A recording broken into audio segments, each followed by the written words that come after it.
Social media or new media refers to a variety of technologies that facilitate the sharing of ideas and information among their users. From Facebook and Instagram to X platform, formerly Twitter, and YouTube, more than 4.7 billion people use social media. This equals roughly to about 60% of the world's population. Social media started out as a way for people to interact with family and friends, but soon expanded to serve many different purposes. I am Aisha Muhammad. Thank you for keeping a date with us on The Eagle today as we look at the new media, that is social media, and the fight against economic and financial crimes. Stay tuned. Every one of you is an operative. From today, that is what EFCC is. What we have here is an investigation department. We are going to, some of these things will change. Are you getting what I'm saying? We have investigation department. Fine. Anybody can work in investigation. You have legal department. The nature of the work you are going to do will require the kind of training we give you. The Nigerian Extractive Industries Transparency Initiative, NETI, has called on the Economic and Financial Crimes Commission, EFCC, to continue to back it up in its quest for transparency and accountability in the extractive industries in Nigeria. This call was made in Abuja by the Executive Secretary of the initiative, Oji Ogbonnaya Oji, when he led his team on a courtesy visit to the Executive Chairman of the EFCC, Ola Olukoyode, at the corporate headquarters of the EFCC in Jabi, Abuja. Abbas Abubakar Umar tells us more. Executive Secretary of the initiative, Oji Ogbonnaya Oji, stated that the mission of NIT was to make the extractive industry open and accountable. He therefore solicited for the continued support of the EFCC to enforce compliance of industries falling short of its standards on disclosure of information and data. He stressed that NIT needs strong support of the EFCC to enforce compliance with disclosure of information and data by companies. In a presentation made to the management staff of the Commission, OG disclosed that 28 out of the 36 states of the Federation are sourcing 84% of their revenue from allocation from the Federation accounts. He explained that NATI findings and recommendations are leading reforms in the oil, gas, and mining industries, and for the initiative to deliver more optimal results to the nation, there should be a stronger collaboration and synergy with the EFCC. OG also called for joint training, capacity building, and manpower development for staff of the EFCC and NATI. This is why we're here. Because our law does not give us that right. We can't arrest, we can't prosecute. We can prosecute through the Office of Attorney General, which is a very long process. And that's why we have allowances to go into partnership and alliances and collaboration. That's why we're here. We need strong support from you to enforce compliance. In his response, the EFCC's boss noted that every anti-corruption effort should always stand on the pillar of transparency. He particularly stressed that lessons learned as a result of fraud investigation should be a guiding principle for individuals, organizations, and nations. Thank you, and I appreciate you for what you are doing for this country, and use this opportunity to renew our collaboration and our support, mutual support, so that we can at least for once move this country forward. It's a responsibility of everybody. It's a collective responsibility, and I believe that with strong will and people are reform-minded, when they come together, we'll be able to move this country forward, at least for once in our generation. Thank you very much. The EFCC boss assured NAIT of enhanced collaboration and mutual support. The Amina Kano Center for Democratic Studies, Bayero University, Kano, has expressed its readiness to collaborate with the Economic and Financial Crimes Commission, EFCC, in the fight against economic and financial crimes and other acts of corruption. The director of the center, Professor Habu Muhammad, disclosed this in Abuja when he led his team on a courtesy visit to the corporate headquarters of the EFCC in Jabi, Abuja. Here are details of their visit. According to the director of the center, Professor Habu Muhammad, the center was ready to share its experiences with the EFCC, especially in its drive towards transparency and accountability and building stronger synergy to break the fangs of corruption.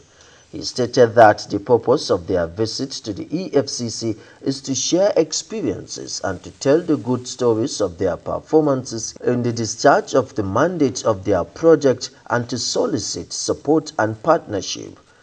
Muhammad said one of the projects is to ensure there is a good accountability system in Nigeria that will guarantee the empowerment of citizens and to promote the idea of transparency and accountability and rejection of corrupt practices in the society. The purpose of coming here is actually to share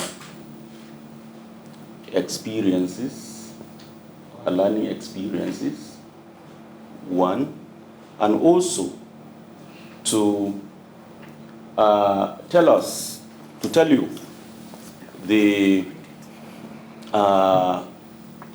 good stories of our performance in the discharge of the coveted mandate of the two projects, and also solicit for support and partnership that will cement the project when, at the end of the day, it comes to an end.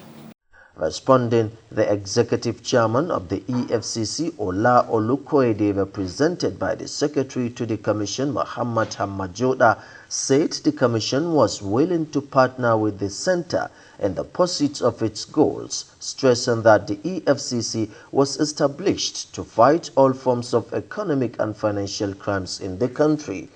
The secretary to the commission stated that as far as the EFCC is concerned, it is willing and ready to collaborate with the center at any point in time. We are willing and ready to partner with you. And at any point in time, we should also schedule our public affairs department to work hand in hand with you, because whatever you are doing, we are also doing the same thing. But all of us are stakeholders.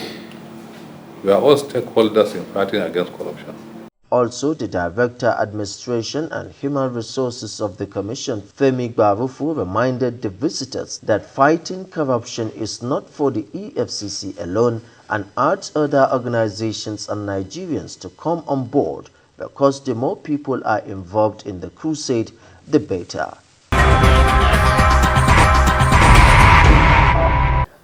The executive chairman of the Economic and Financial Crimes Commission, EFCC, Ola Olukoyede, has called on heads of tertiary institutions across the country to join hands with the commission in tackling the rising tide of internet fraud among students of tertiary institutions. He made this call while having an interactive session with chancellors, rectors, and provosts of tertiary institutions in Kogi State at the Ilorin Zonal Command Office in Ilorin, Kwara State.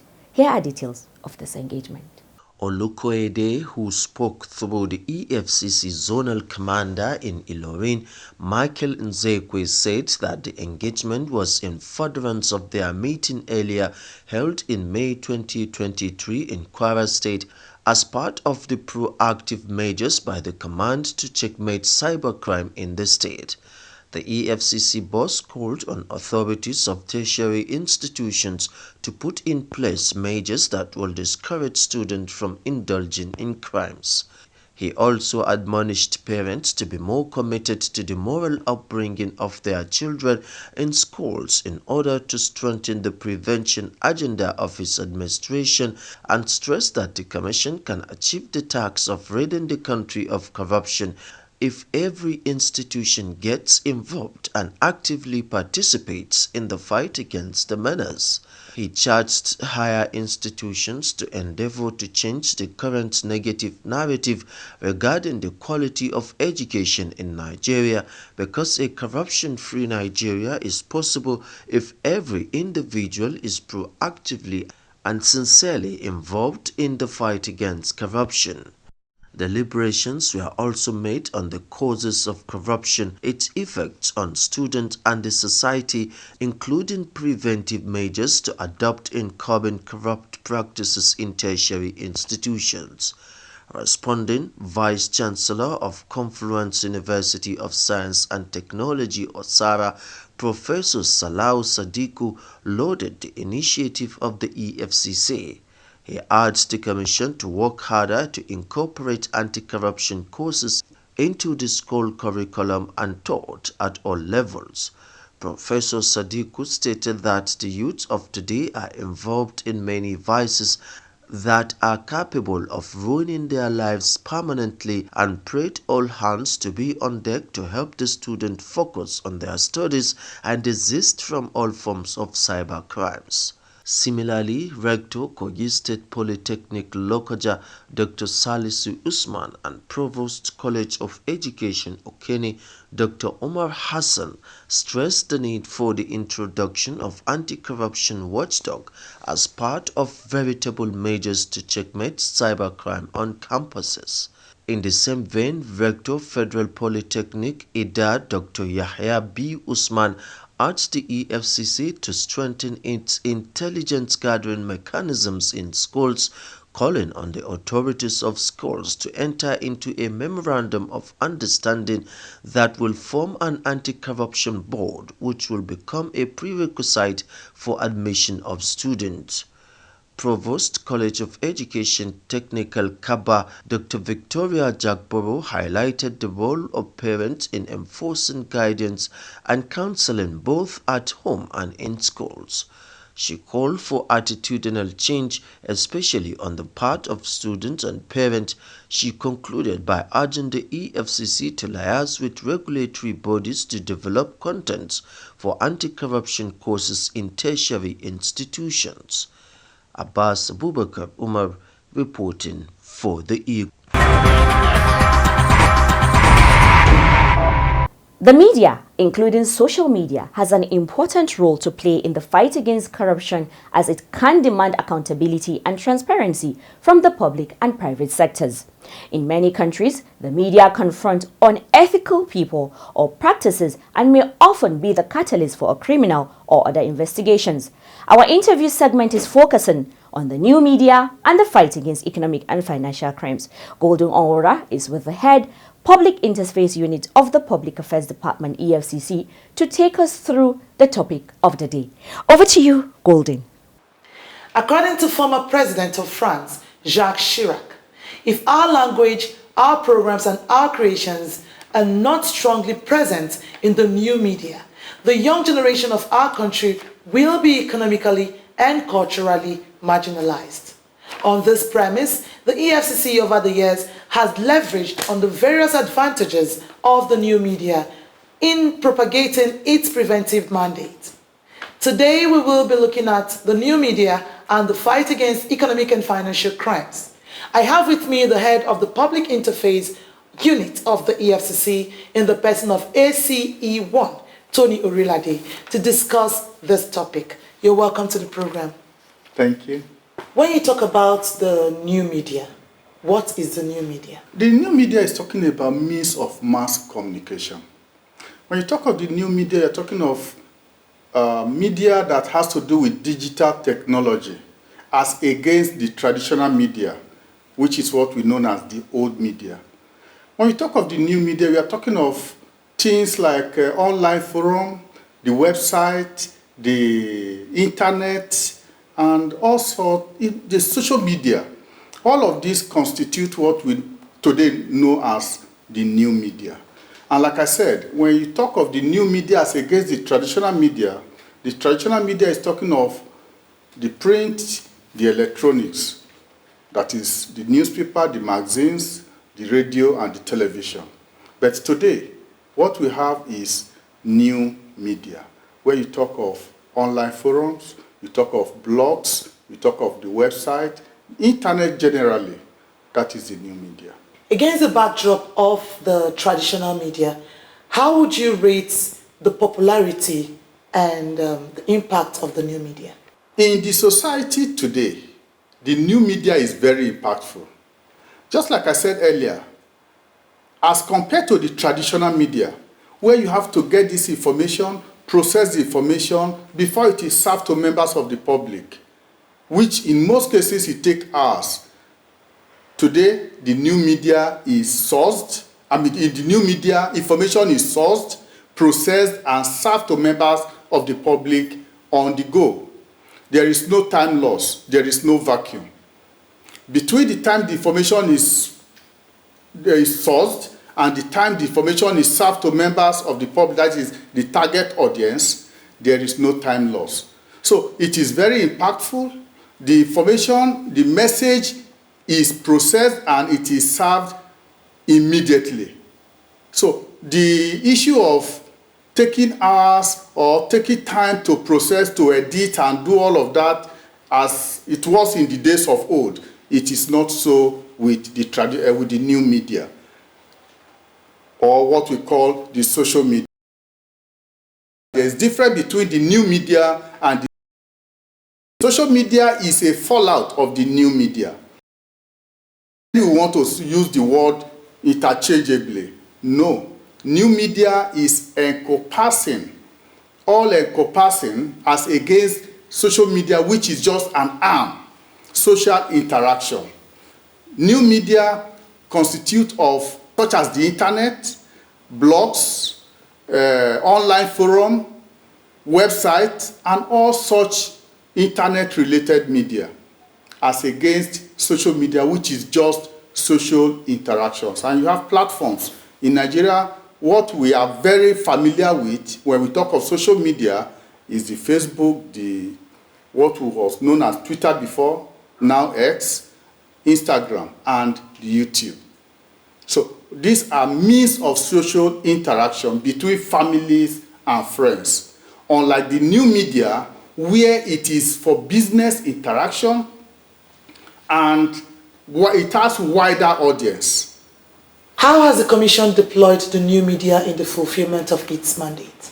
I will answer your question by talking briefly about the legislation, that is the Enabling Act. If you look at the EFCC Establishment Act 2004, Section 6P of the Act, it states clearly that one of the functions of the Commission is to carry out and sustain rigorous public enlightenment against economic and financial crimes. And when you have this assignment to carry out, and you have the social media, like I said, which has the speed of light to discharge its function of information, function of disseminating information. What it means is that the Commission is at advantage to fulfill this aspect of the function of carrying out and sustaining rigorous public enlightenment within and outside Nigeria. Therefore, the social media has played a major role in the achievement of this section of the Act by ensuring that the various platforms I mentioned earlier, the social media platforms, are used to propagate the mandate, the preventive mandate of the Commission, as against what it used to be, where you have to source your information and look for people in the traditional media. In those days, you have no means of actualizing this mandate with speed.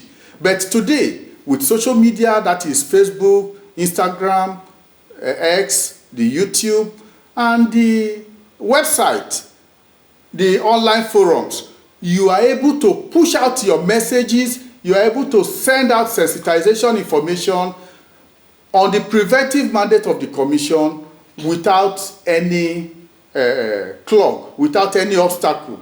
So the new media, to a very large extent, has helped the commission to propagate the message of anti-corruption and also help to advance the preventive mandate of the commission. What are the benchmarks in assessing the impacts of the new media in your work?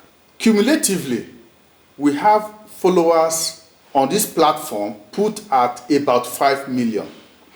Let me explain. For the X platform, we have close to 3 million followers. For the Instagram, our followers are moving to the 1 million mark. And the Facebook, same thing, our followers are moving to 1 million mark.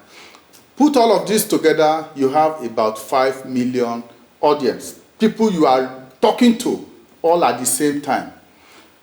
Once you have whatever information and you are releasing this information, like I said, the preventive mandate, and you are reaching out, you are talking to 5 million public all at the same time. And don't forget the viral effect of this communication, because all the friends of your friends are also getting to know and hear you what you have to say.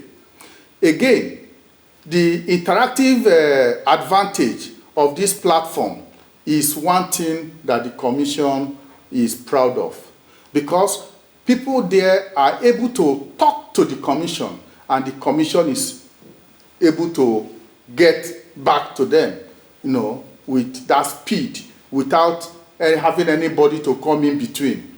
Questions are asked and answers are provided.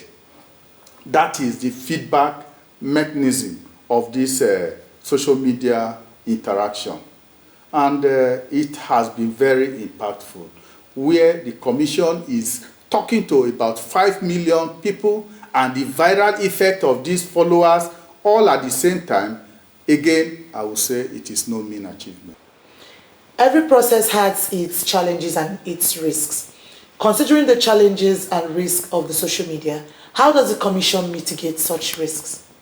The Commission has operated the social media, the new media, like I said, which the social media is a fallout over the last 10 years, beginning from 2013. And for this period of 10 years, the Commission has actually had challenges. I mean, operating in this environment of the new media.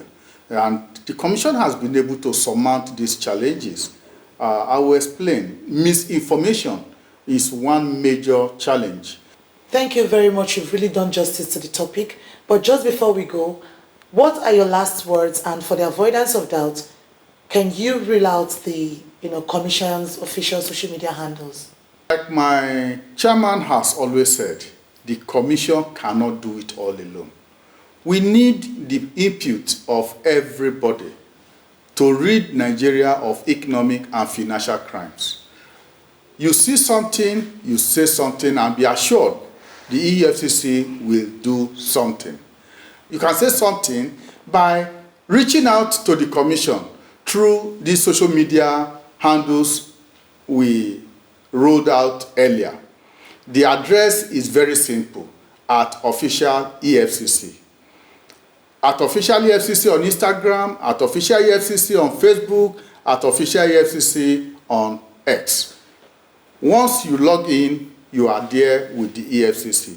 Get across to the Commission, and the Commission will surely be there to get across to you. See anything, please feel free to share with us. There is also an app, the Eagle Eye app, which is used to receive petitions and also used to receive photographs. Whatever it is you have to say, in whichever way you want to say it, please feel free, and we are here to attend to you. Like I said again, we cannot do it all alone. We need your support. Please join us as we fight economic and financial crimes to make Nigeria a better country. Looking at all that have been discussed, it is clear that the new media is undoubtedly the way to go in ensuring a wider and more interactive engagement between the Commission and the public.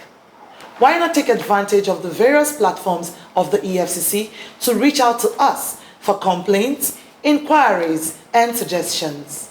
That will be all from the interview segment. I am Golden Onwura. Over to you, Aisha. Well, you heard ACE1 Tony Orilade there. The Commission relies on the contribution of everyone in the fight against economic and financial crimes. This, he said, could be through reporting of incidences of corruption via the various channels and avenues mentioned. So if you see something, you say something, and be rest assured that the EFCC will surely do something about it. And together, we shall be proud of a new Nigeria of our dreams. And that's how we end today's episode of The Eagle. Until we come your way again next week, same time, same station, with another interesting edition. Let's keep the conversation going by sending an email to info@efcc.gov.ng. You can also call us on 0809 3322 644. Use the EFCC mobile app, The Eagle Eye, to report anything you see happening around you. You download the app, you follow the steps and report fraud on the go. And you can also take pictures of corrupt practices and upload them. Also remember to join us every Wednesday evening at 6 p.m. on our web-based town hall meeting called EFCC Connect, where we answer your questions and note your observations of the anti-corruption fight in order to serve you better. Remember, it is said that integrity, transparency, and the fight against corruption should be part of the culture. Let's make it a culture to detest every form of economic and financial crimes. Let's make it a culture to abhor corruption at all levels. Let's make Nigeria better by joining hands with the EFCC to eradicate economic and financial crimes. I am Aisha Mohammed. God bless Nigeria and do enjoy the rest of the day.